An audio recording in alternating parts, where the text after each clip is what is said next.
Episode 27, Little Roddy and some confession stories. It is St. Patrick's Day 2025, and I just finished this script on confession stories. If Roman Catholic confession did not exist, it would need to be invented, if only for its story-making power.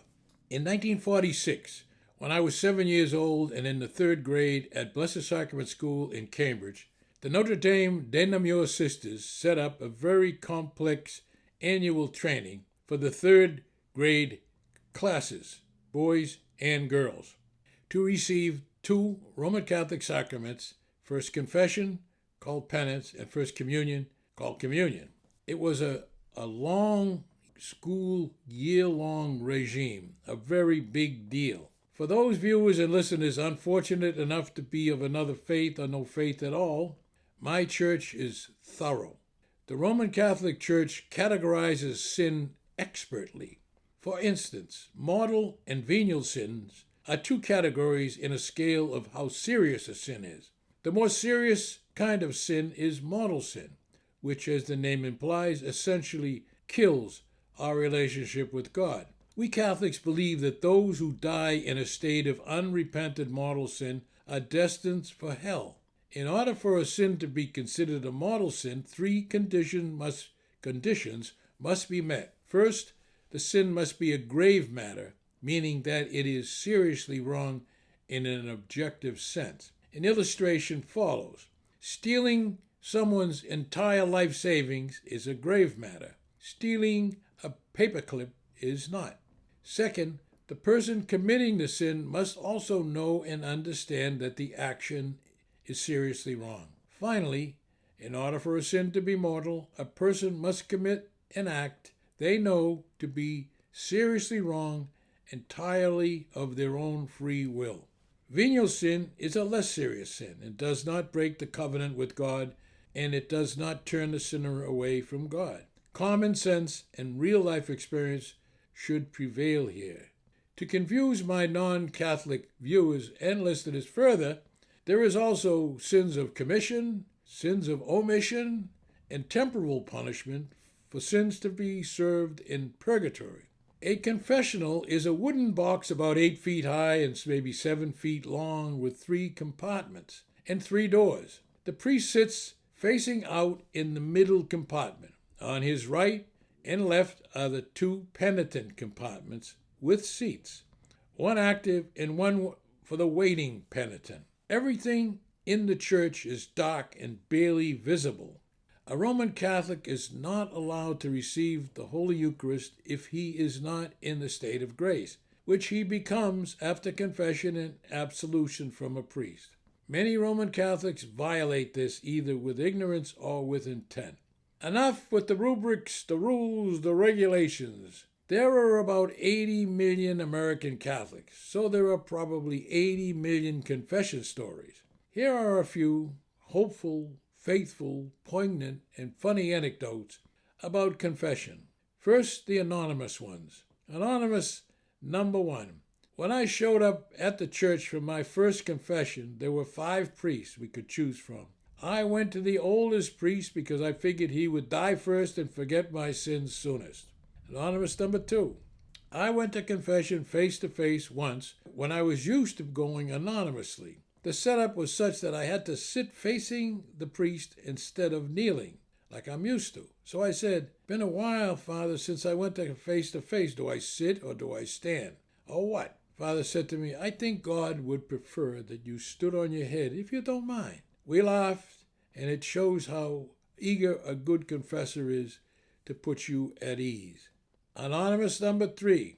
I like this one the best. My dad thinks there should be a whopper light above the confessional. That way, when someone tells a real whopper sin, the priest can flip on the light and everybody waiting in the church will know that some really big sin is being confessed down in the confessional right now. Anonymous number 4. I was on crutches once and couldn't kneel for confession. I had to stand so far away from the screen and I had to talk so loud for the priest to hear me that I'm pretty sure everyone in the church heard me also. Anonymous number 5. I once called my mom's cell phone and didn't know she was at church. She was in a confessional talking to the priest and she actually picked up the phone. Anonymous number 6. When I'm standing in line for confession, I usually try to think of ways to make my sins sound better. And now a story from my wife and 3 of my own stories. My wonderful wife and greatly missed Jean told me a story about going to confession at St. Anne's Church in Sturbridge. After her confession, she went to the back of the church to kneel and say her penance prayers. She noticed near her there was a woman crying while praying. The woman asked Jean between sobs, "Is he nice?" After Jean realized that the woman meant the priest confessor, Jean answered, "Yes, he's kind and nice."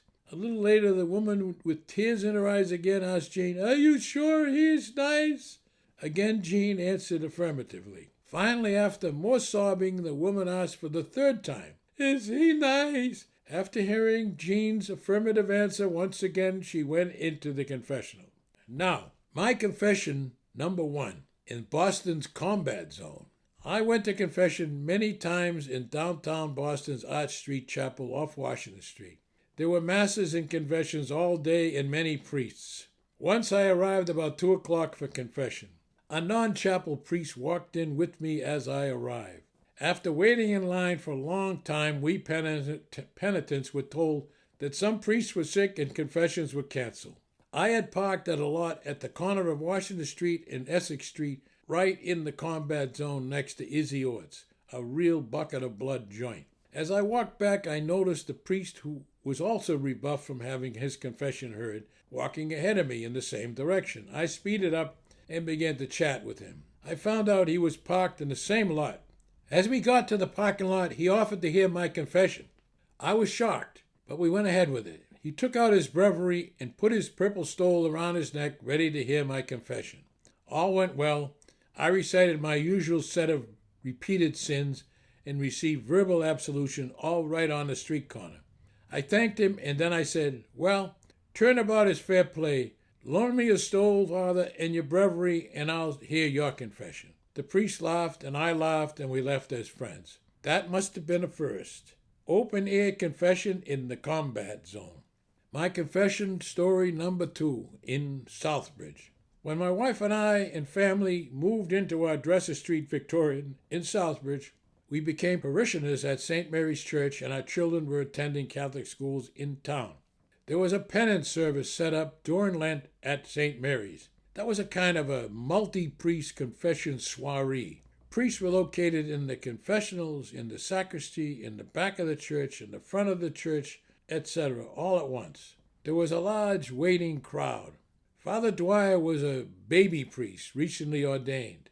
He was the priest hearing confessions in the sacristy, the room behind the altar. I went to him for my first face-to-face confession.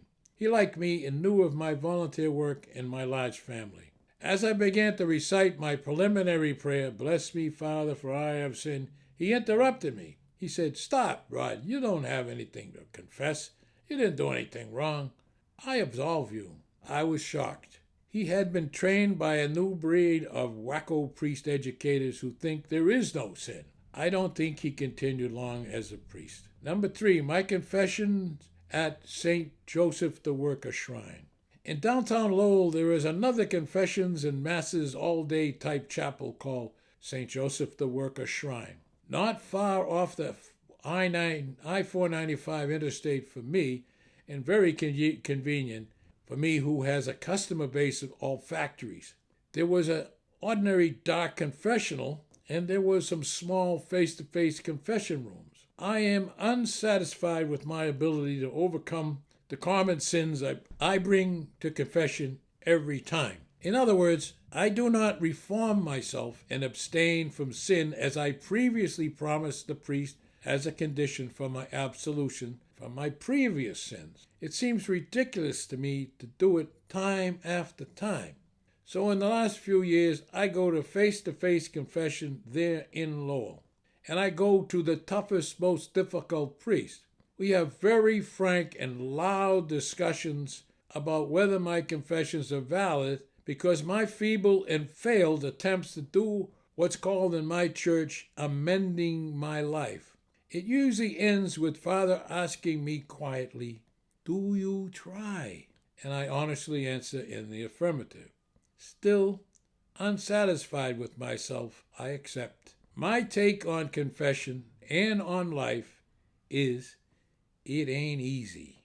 This is Rod Murphy. Thank you for viewing or listening to my podcast episodes. I really appreciate it. If you liked it, and if you so choose, I ask you to send a good review and or refer a friend who might be interested in this Old Boston podcast series. Again, my thanks.